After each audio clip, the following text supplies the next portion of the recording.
저희들에게 주시는 말씀은 신약성경 사도행전 2장 46절에서 47절까지 말씀입니다. 신약성경 190면에 있습니다.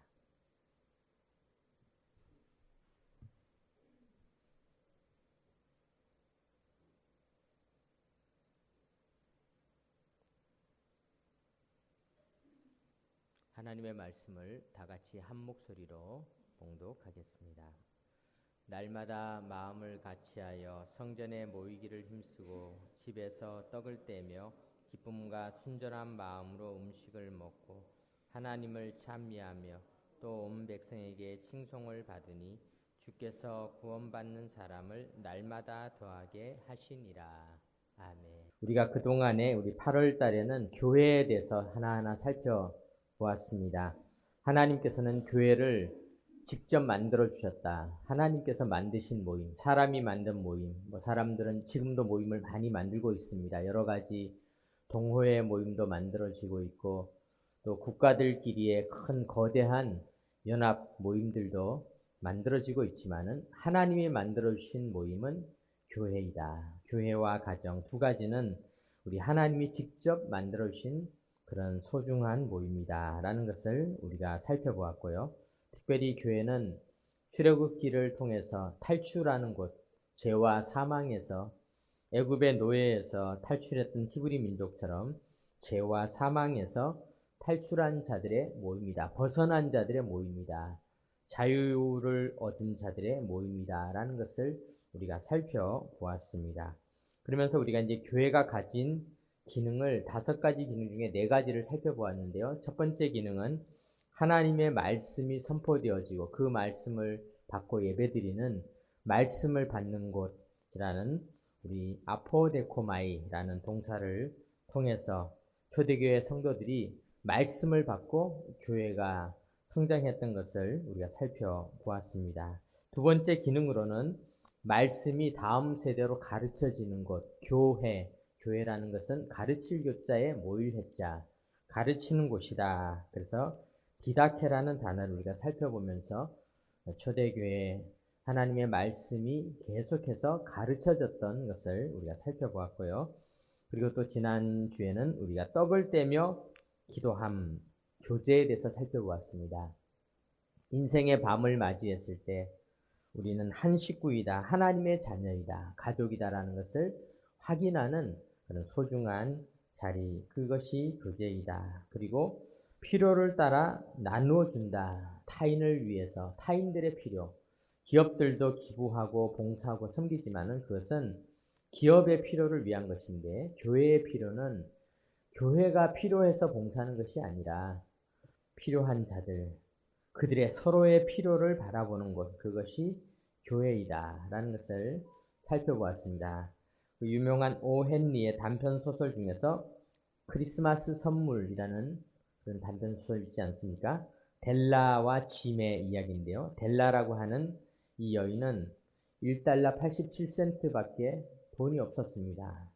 그래서 사랑하는 남편에게 그 남편이 늘 시계를 가지고 다니는데 그 시계가 줄이 끊어진 거예요. 줄이 없는 시계를 가지고 다니는 남편에게 시계줄을 사주고 싶었지만 돈이 없었습니다. 그래서 할 수 없이 자기의 머리카락을 잘라서 팔아서 시계에 어울릴 멋진 시계줄을 사가지고 돌아왔는데 그가 집에 돌아와서 남편이 그의 머리를 보고 깜짝 놀라게 됩니다. 그리고 나서 그가 시계줄을 그 남편에게 주었지만은 그런데 남편도 아내에게 머리빗을 사주기 위해서 시계를 팔아서 머리빗을 사가지고 왔다는 그런 이야기. 세상에서 정말 고귀한 사랑의 이야기죠. 쓸모없는 선물 같아 보이죠. 머리카락이 없는 자에게 주는 머리빗과 시계가 없는 자에게 주는 시계줄은 정말 쓸모없어 보이는 일이지만은 그러나 그 속에는 그들의 사랑이 담겨 있는 것이죠. 그러나 우리 하나님은 우리의 필요를 채워주실 때 필요 없는 것을 주지 않으시고 우리의 필요를 아시느니라. 하나님의 사랑은 더 완벽합니다. 사람의 사랑은 여운만 남고 그 필요는 사라져버렸지만은 하나님은 그 필요조차 다 아시고 채워주시는 분, 무엇이 필요한지를 아시는 그 그 하나님의 그 사랑을 우리가 알 때 우리는 참된 봉사, 필요를 따르는 봉사를 할 수가 있는 것입니다. 오늘은 47절 말씀, 하나님을 찬미하며 또 온 백성에게 칭송을 받으니 주께서 구원받는 사람을 날마다 더하게 하시니라. 이것은 전도 또는 선교를 의미하고 있습니다. 날마다 복음이 전해지고 구원받는 사람들이 늘어나게 되는 이 선교에 대해서 오늘 우리가 한번 살펴보도록 하겠습니다. 사람이 책을 만들지만 책이 사람을 만든다. 아주 유명한 명언이죠. 책은 누가 만듭니까? 사람이 만듭니다. 그런데 사람을 만드는 것은 무엇인가?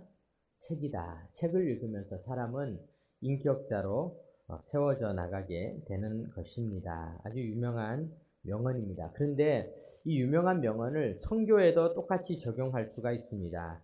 교회가 선교를 한다. 교회가 선교를 하는 것 같지만 사실은 교회는 선교에 의해서 만들어졌습니다. 교회가 선교를 하는 것이죠. 그렇죠? 그렇지만은 선교가 교회를 만든 것이죠. 선교가 없었다면은 오늘날 동문교회가 있었을까? 동문교회는 존재하지 않았을 것입니다. 모든 교회는 그러므로 선교의 결과물들입니다. 선교를 했기 때문에 이 땅에 있는 모든 교회들이 남아있는 것이죠. 안디옥 교회는 최고의 교회였죠. 그런데 이 안디옥 교회는 초대교회 예루살렘 교회가 선교를 했기 때문에 가능했던 것입니다. 고린도 교회와 에베소 교회 대단한 교회들이었죠. 그런데 그 교회들도 안디옥 교회에서 파송한 바울에 의해서 교회들이 이렇게 든든하게 세워져 나가게 된 것 아니겠습니까? 그러므로 선교가 없었다면은 교회는 어떻게 되었을까? 사람이 만약에 책을 만들지 않았더라면 사람은 어떻게 되었을까?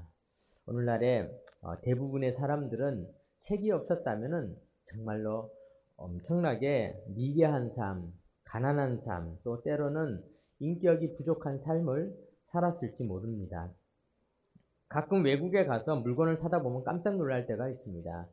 물건을 우리는 다 계산해서 이미 이렇게 내가 15불을 줬으니까 이제 거스름 돈으로 얼마를 줄 것이다. 이것까지 다 계산하고 있는데 그 물건을 파는 사람이 거부를 하는 겁니다. 왜 거부를 하냐? 그렇게 여러 개 사면 계산이 어려우니까 한 개씩 사십시오. 한 개씩 사라는 겁니다. 그래서 한 개를 주면은 1달러 주면은 10센트 주고 1달러 주면 10센트 주고 이렇게 해서 계산을 하는 사람들 보면서 와, 왜 이렇게 외국인들이 계산이 잘 안 될까? 우리는 이렇게 생각하는데요. 그거는 우리나라 사람들이 책을 봤기 때문입니다. 수학책을, 산수책을 가지고 공부를 했기 때문입니다. 구구단이라는 것을 우리가 배웠기 때문입니다. 만약에 그것이 없었다면은 우리들도 지금 그렇게 하고 있었을 것입니다. 그래서 어느 유목민들은 숫자가 열을 넘어가지 못한다는 것입니다. 11, 12 이렇게 세는 것은 너무나 어렵기 때문에 양을 셀 때 10마리를 센 다음 큰 돌을 들고 가서 돌을 가져다 놓는 것입니다.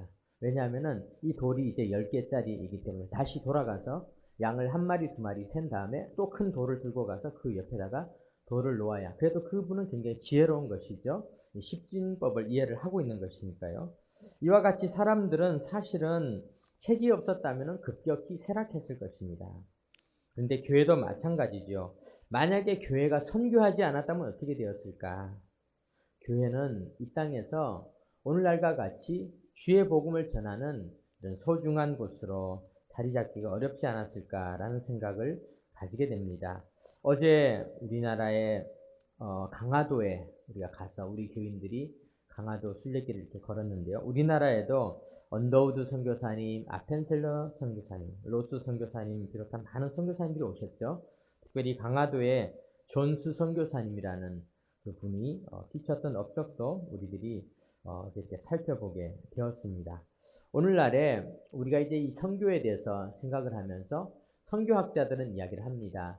우리는 믿음의 조상 하면 아브라함을 이야기를 하는데 사실은 아브라함은 어떻게 보면은 선교의 조상이기도 하다. 선교학자들은 그렇게 이야기를 하고 있습니다. 창세기 12장 1절부터 3절을 한번 보겠습니다. 이렇게 기록되어 있습니다. 여호와께서 아브라함에게 이르시되 너는 너의 고향과 친척과 아버지의 집을 떠나 내가 내게 보여줄 땅으로 가라. 선교의 기본이 여기에 있는 것이죠. 선교는 무엇인가? 떠나는 것입니다. 떠납니다. 아브라함은 고향과 친척과 아버지의 집, 편안한 곳이죠. 여러분들 집 나가면 고생이지 않습니까? 집에서 떠나게 됩니다.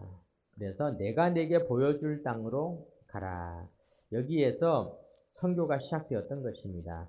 만약에 아브라함이 가나안으로 가지 않았다면 어떤 일이 일어났을까? 가나안은 저주의 땅으로 그대로 있었을 것입니다. 가나안 사람들의 행적을 창세기에 있는 일부분만 보더라도 그들은 남이 그렇게 열심히 판 우물을 빼앗아 가기도 하고요. 남의 물건들을 쉽게 가져가고 심지어 남의 아내를 자기가 취하기도 하는, 그래서 아브라함도 곤욕을 겪었던 일들이 기록되어져 있는 것을 보게 됩니다. 약육강식의 질서, 무법의 땅이었습니다. 그 가나안 땅에 하나님께서는 아브라함에게 명령을 내려서 그곳으로 가라. 아브라함에게 가라. 하나님께서 아브라함을 가나안으로 보내신 것입니다. 사랑하는 성도 여러분, 이 선교는 누가 누구에게 부탁하신 것인가? 아브라함이 자발적으로 간 것인가요? 아닙니다. 사실 아브라함은 어쩌면 가나안이 어디 있었는지도 몰랐을 것입니다. 하나님께서 명령을 내리시니까 아브라함은 가나안으로 간 것이죠. 선교의 주체는 누구이신가? 선교는 하나님이 하시는 것입니다. 하나님이 보내신 것이죠. 선교사님들을 제가 이렇게 만나 뵈서 같이 식사를 할 때가 있습니다. 보면 선교사님들이 정말로 우리가 가보지 못한 곳에 가서 선교를 하고 계십니다. 그런데 그 선교사님들과 이렇게 말씀을 나누다 보니까 좀 놀라운 일이 있습니다. 이 선교사님들이 원래 어떤 선교사님은 그분과 이야기를 하다 보니까 그분이 중국에서 사역을 하고 싶으셨다는 거예요. 그래서 중국어를 열심히 배웠다는 겁니다. 지금은 그래도 우리가 중국어를 배울 수 있는 통로가 꽤 많이 있습니다. 그리고 요즘은 이렇게 유튜브라든가 이런 곳에서 중국에 대한 그런 모습을 볼 수도 있었는데요. 그때 당시에만 해도 중국어를 배우는 것이 굉장히 어려웠다는 것입니다. 중국어를 배울 것이 별로 많지 않았던 것이죠. 그런데 그분은 정말로 노력을 많이 기울여서 중국어를 공부했고, 그래도 좀 부족한 것 같아서 중국 북경에 가서 그곳에서 또 많은 돈을 들여서 언어 공부까지 했다는 것입니다. 그래서 이제 하나님께서 중국으로 보내주시겠지 생각을 했는데 하나님께서는 중국으로 보내주시지 않고 약간 비슷한 싱가포르라는 곳으로 이렇게 보내셨다는 거예요. 그래서 생각해보니까 하나님께서 이렇게 보내시려나 보다. 왜냐하면 싱가포르에도 중국 문화가 꽤 있으니까 중국에 이제 싱가포르에서 복음을 전해야지 그랬는데 뜻하지 않게 인도로 복음을 전하러 이제 가게 되었다는 거예요. 그래서 그분이 처음에는 정말로 너무 놀랬다는 것입니다. 하나님, 이거는 너무 비효율적이지 않습니까? 내가 중국어를 공부하려고 이렇게 많이 노력을 기울였는데 이거는 하나도 써먹지 못하고 또 완전히 새로운 곳인 인도로 가서 복음을 전하게 하십니까? 그런데 그렇게 사이간 그분이 인도 선교를 잘 하시고 지금은 또 평택에서 또 하나님의 그런 부르심을 받고 이제 또 사역을 하고 계시는데요. 우리가 이렇게 선교사님들을 만나보니까 의외로 선교사님들이 어떤 선교사님도 역시 중국 사역을 하시다가 갑자기 태국에서 사역을 하고 계시고요. 이런 분들이 꽤 많이 계신 거예요. 그래서 제가 알게 되었습니다. 선교는 내가 원해서 내가 준비해서 가는 것 같지만 사실은 그 선교를 한다는 것은 하나님이 정해주시는 것이구나. 하나님이 보내주시는 것이구나. 마태복음 28장에 보면은 이렇게 기록되어 있잖아요. 그러므로 너희는 가서 모든 민족을 제자로 삼아 아버지와 아들과 성령의 이름으로 세례를 베풀고 내가 너희에게 분부한 모든 것을 가르쳐 지키게 하라. 볼지어다 내가 세상 끝날까지 너희와 항상 함께 있으리라 하시니라. 여기서도 주체는 예수님이시죠. 하나님이신 예수님. 하나님 아버지께서, 예수님께서, 성령님께서 명령을 내리시는 것입니다. 그러면은 갈 곳으로 가야 되는 것입니다. 그래서 아브라함은 그 명령을 잘 순종을 했고, 조금 아까 제가 예로 들었던 제가 만났던 선교사님들도 그 하나님의 명령을 순종해서 그곳으로 가서 복음을 전했던 것을 보게 됩니다. 그런데 이렇게 성경에 보면은 우리가 이렇게 선교를 잘 하신 분도 계시지만은 선교를 하나님의 명령을 어긴 분도 있습니다. 사실 우리가 이렇게 선교의 명령 어긴 분의 이야기를 우리가 한번 생각해 보면은 오늘 우리들이 어떻게 살아가야 하는지를 우리가 생각해 볼 수가 있는데요. 그 대표적인 분이 바로 우리는 요나라고 할 수가 있어요. 요나. 요나 들어보셨잖아요. 요나서에 보면은 여호와의 말씀이 아미떼의 아들 요나에게 임하니라 이르시되 너는 일어나 저 큰 성읍 니느웨로 가서 요나는 선교의 명령을 받을 때 아브라함보다도 훨씬 더 구체적으로 받았습니다. 아브라함에게는 하나님께서 내가 내게 지시할 땅으로 가라 이렇게만 말했지. 그래서 아브라함은 강을 건너서 가나안을 거쳐서 저 애굽까지 갔다가 돌아왔는데 요나에게는 그렇게 복잡하게 명령하지 않으시고 너는 일어나서 저 큰 성읍 니느웨로 가라 아예 특정해 주셨어요. 그곳에 가서 복음을 전해라. 그것을 향하여 외치라. 이렇게 요나에게 명령을 내렸습니다. 그런데 어떻게 했습니까? 요나는 그 명령을 따르지 않았죠. 우리가 잘 아는 대로. 그렇다면은 우리가 이런 요나의 모습을 보면서 우리가 교회가 선교의 명령을 받았지만은 왜 선교를 하지 않을까? 선교의 장애물은 무엇일까? 우리가 이제 한번 생각해 보도록 하겠습니다. 요나는 왜 순종하지 않았을까?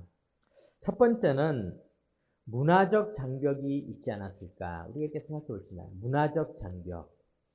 니느웨는 요나가 가기 싫은 곳이었습니다. 이 문화가 다르면은 우리가 때때로 견디기가 좀 어렵습니다. 우리도 된장찌개 먹고 김치찌개 먹고 김치 먹고 살다가 어느 날 다른 나라에 가서 다른 음식을 먹다 보면요. 여행을 할 때 어떤 분들이 공항에서 내린 다음에 너무 맛있다는 겁니다. 와, 나는 선교사 체질인가 봐. 너무 맛있어. 맛있게 드십니다. 그리고 점심때도 식당에 가서 와, 이 향신료가 너무 맛있어. 이렇게 맛있다고 하는데 한 3일쯤 되면 이야기합니다. 김치가 먹고 싶어. 도저히 더 이상 니글거려서 못 먹겠어. 도저히 못 먹겠어. 사람들이 이 먹는 것을 바꾸는 게 쉽지가 않는 것입니다. 그런데 이 문화적인 장벽이라고 하는 것, 이것은 우리의 이 문화의 차이, 우리가 살아왔던 방식들이 우리가 선교를 하는데 여러 가지 장애물이 됩니다. 예수님 당시에는 유대 사람들이 제일 싫어했던 그런 문화적인 장벽이 가장 높이 있었던 곳이 사마리아였습니다. 사마리아는 가기 싫어. 다른 데는 가겠지만은 사마리아는 가기 싫어. 그들은 나와 문화가 다른 사람, 내가 가고 싶지 않은 나라, 내가 만나고 싶지 않은 사람들에 대해서 이 저항감을 가졌던 것을 보게 됩니다. 요나도 그랬습니다. 요나는 니느웨는 진짜 가기 싫어. 그리고는 요나는 배를 타고 반대쪽에 있는 다시스라고 하는 곳으로 갔습니다. 오늘날의 이제 스페인 쪽 방향이라고 할 수가 있는데요. 유럽의 끝으로 간 것이죠. 그는 중동 지역 쪽으로 가기 싫어서 이제 반대 방향을 향하여서 이제 갔다 이렇게 기록하고 있는 것을 보게 됩니다. 이것이 이제 문화적인 장벽이다라고 할 수가 있습니다. 사랑하는 성도 여러분, 우리들도 복음을 전하고 전도나 선교를 할 때 우리가 가기 싫은 사람이 있습니다. 전도하고 싶은 사람이 있는가 하면요, 또 전도를 하기에 너무 어려운 사람들이 있는 것을 보게 됩니다. 그런데 우리가 이 선교의 장애물, 첫 번째 장애물인 문화의 장애물, 문화적인 장애물을 뛰어넘어야 선교가 일어나게 되는 것을 보게 됩니다. 요나는 왜 순종하지 않았을까? 두 번째는 가능성이 적었기 때문입니다. 요나는 지혜로운 자였어요. 아미떼의 아들이었던 이 요나는 사실은 굉장히 언변이 뛰어나고 지혜로운 자였던 것으로, 왜냐하면 요나서를 기록되어져 있는데 요나서가 굉장히 짜임새 있고 우리가 요나서를 이렇게 읽어보면은 다른 성경보다 읽기가 아주 편해요. 읽기가 편하다라는 것은 어떤 뜻이냐면은 이분이 그래도 꽤나 글을 잘 쓸 줄 아는 그런 분이다. 그리고 빨려들게 읽히게 기록되어져 있어요. 그것은 이분이 설득력도 가지고 있는 분이다. 우리가 그런 것을 알 수 있습니다. 하나님은 이런 요나를 잘 아셨기 때문에 요나에게 복음을 전하라고 했는데요. 요나는 머리가 좋았습니다. 요나가 딱 생각해 보니까 다른 데는 몰라도 이 니느웨는 복음을 전해봤자 소용없는 곳이다. 가능성이 희박하다라고 생각했던 것입니다. 사실 요나의 판단이 다 틀린 건 아니었습니다. 왜냐하면 당시에 이 니느웨라고 하는 도시는 이 수도인데요. 아시리아, 즉 아수르라고 하는 나라의 수도였습니다. 아수르는 당시 이스라엘뿐만 아니라 주변에 있는 모든 나라들을 침략하는 아주 호전적인 민족이었어요. 그래서 이 아수르의 침공을 받고 고난을 당한 나라가 한두 나라가 아니었어요. 너무 고통을 많이 준 나라였습니다. 뿐만 아니라 그들은 아주 잔인하게 괴롭혔다는 것입니다. 그냥 전쟁을 해서 이긴 것이 아니라 아주 잔인하게 그들이 이긴 민족들을 괴롭혔던 그런 나라였습니다. 그러다 보니까 요나는 생각했습니다. 저런 사람들이 어떻게 예수를 믿을까? 설마 저 사람이 예수를 믿겠어? 그렇게 생각을 했다는 것이죠. 설마 저 사람에게 선교를 한다고 그게 되겠어? 그런데요, 사랑하는 성도 여러분, 선교는 이상한 기적이 있습니다.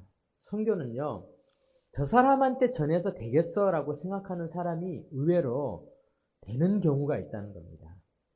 우리가 어제 강화도에 가서 교산교회라는 곳을 방문을 했습니다. 그 교산교회에 갔는데요. 이 강화도에 있는 이 교산교회는 강화도에서 최초로 세례교인이 생긴 처음 교회라고 할 수가 있는 교회입니다. 어제 우리 수련회를 가셨던 분들은 그곳에서 설명을 잘 들으셨겠지만은 제가 그분만큼 설명을 잘 하진 못하지만 어제 들은 이야기를 이렇게 보면은 어떤 일이 있었냐면요.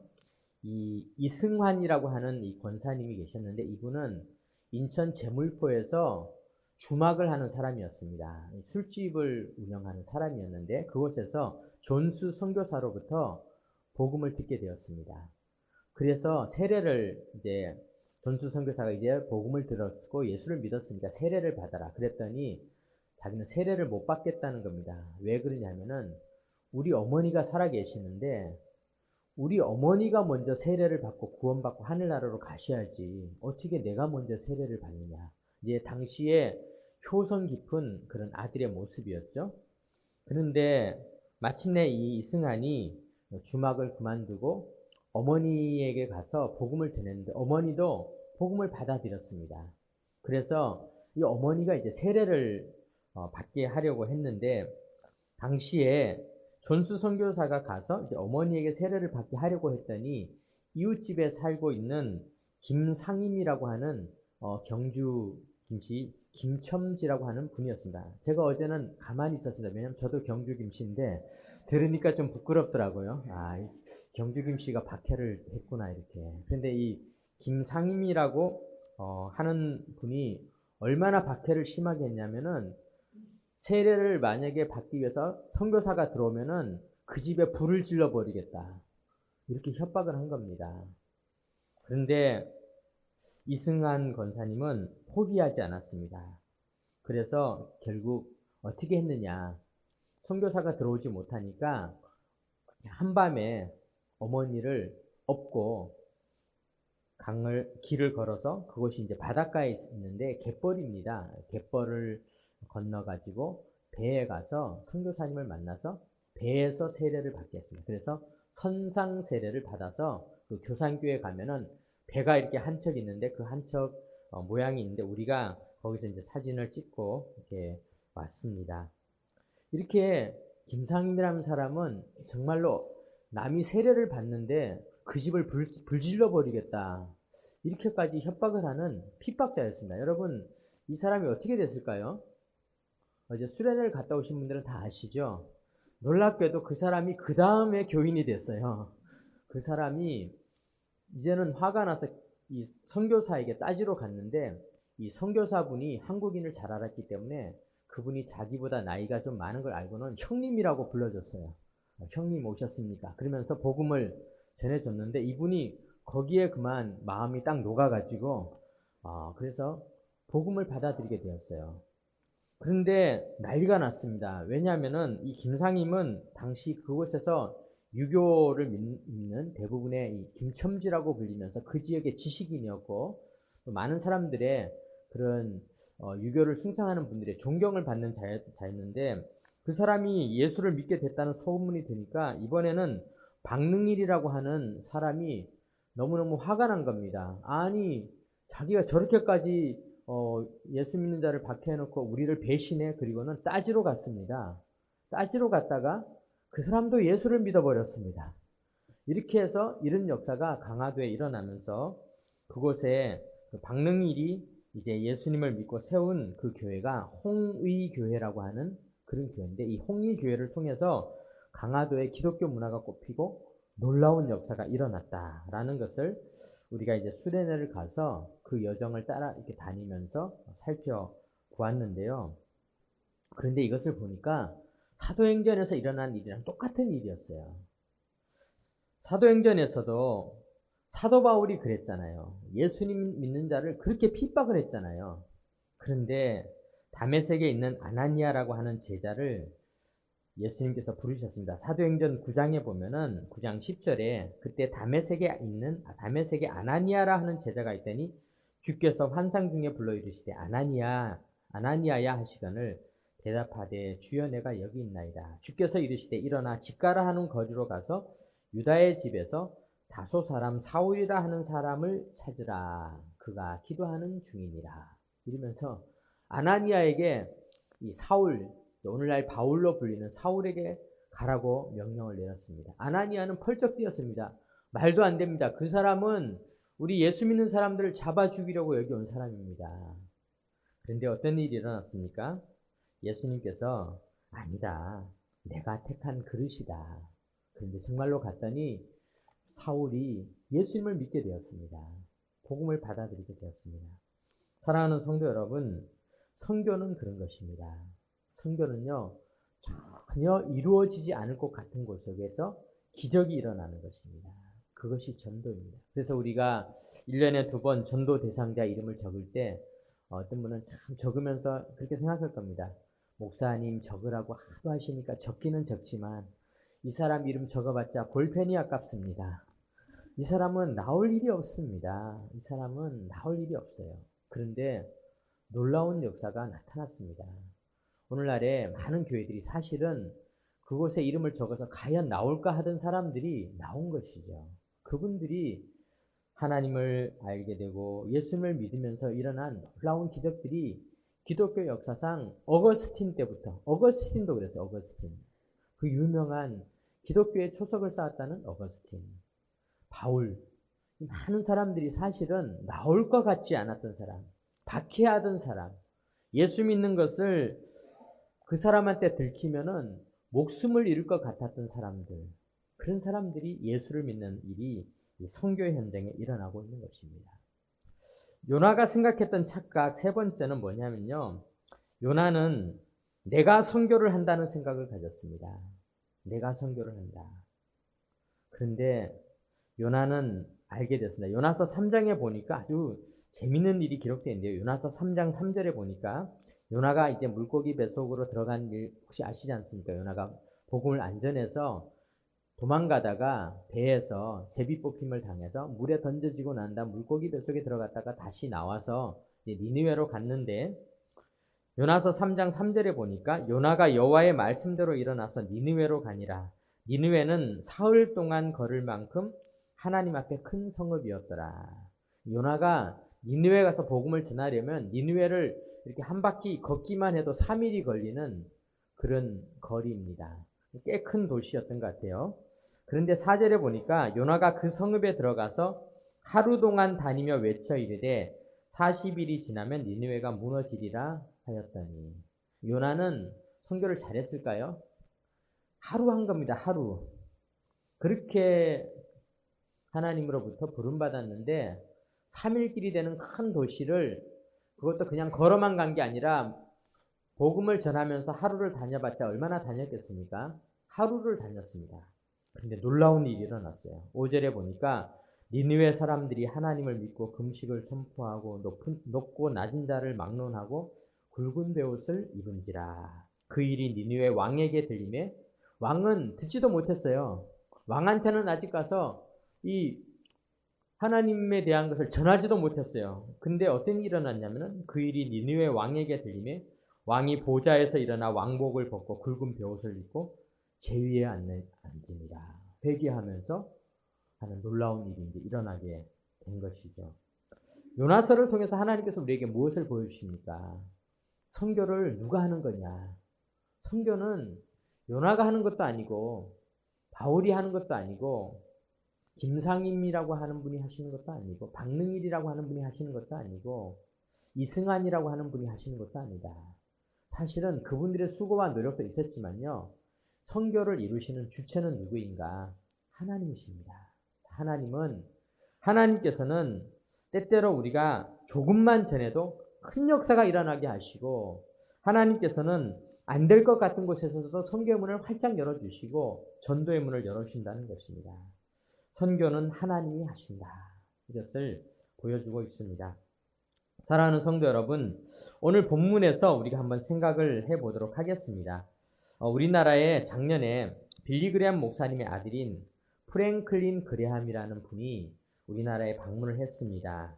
왜냐하면은 이 프랭클린 그레함은 빌리 그레함 목사님의 아들인데 자신의 아버지인 빌리 그레함 목사님께서 50년 전에 한국에 와서 복음을 전했기 때문에 한국교회가 부흥했는데 그것을 기념해서 집회를 했는데요.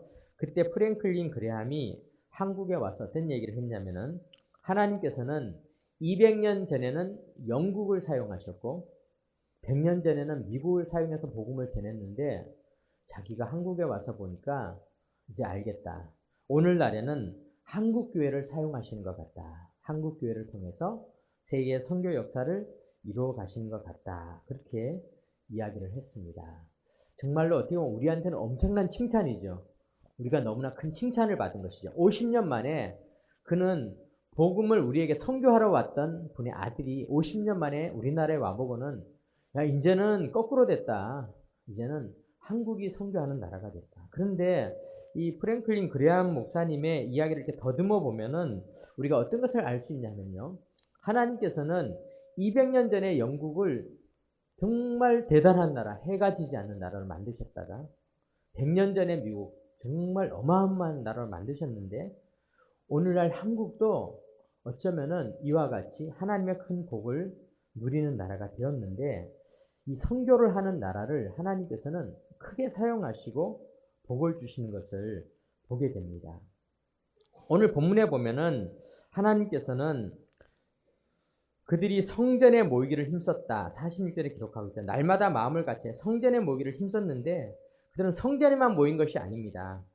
집에서도 떡을 뗐습니다. 집에서 떡을 떼며 그리고 47절에 보니까 하나님을 찬미하며 또 온 백성에게 칭송을 받으니 주께서 구원받는 사람을 날마다 더하게 하시니라. 복음이 처음에는 성전에서 시작했다가 집으로 갔다가 또 이제는 저 멀리 사람들에게까지 칭찬받는 놀라운 역사가 나타나게 되었다. 선교의 모습을 보여주고 있습니다. 오늘 우리 교회가 하나님께서 우리 교회에게 주신 5가지 기능을 우리가 살펴봤는데요. 이 5번째 기능, 복음을 전하는 기능. 이것은 교회가 꼭 해야 할 기능입니다. 책이 사람을 만드는 것이죠. 사람이 책을 만들지만. 그러나 교회도 마찬가지입니다. 교회는 선교를 합니다. 근데 선교가 교회를 만듭니다. 국가가 선교를 합니다. 근데 선교가 국가를 융성하게 만들어줍니다. 가정이 복음을 전합니다. 그런데 그것이 가정의 축복을 만들어줍니다. 오늘 우리 교회와 우리의 가정들이 복음을 전함으로 말미암아서 큰 축복을 누리는 축복의 가정이 되기를 주님의 이름으로 축원합니다. 아멘. 기도드리겠습니다. 하나님 아버지 감사드립니다. 오늘 우리가 하나님의 말씀을 전하는 선교에 대해서 살펴보게 하시니 감사합니다. 우리 한국교회가 복을 누렸던 것이 선교였던 것처럼 이제 우리 교회도 계속해서 복음을 전하는 일을 잘 감당함으로 큰 복을 누리게 하여 주시고 우리 성도들의 가정이 복음을 전하는 가정, 선교하는 가정, 전도하는 가정이 다 되게 하여 주셔서 큰 복을 누리게 하여 주옵소서. 아브라함을 통하여서 모든 백성들이 복을 받았던 것처럼 우리를 통하여 모든 백성이 복을 누리게 하여 주옵소서. 우리 주 예수 그리스도의 이름으로 기도드립니다.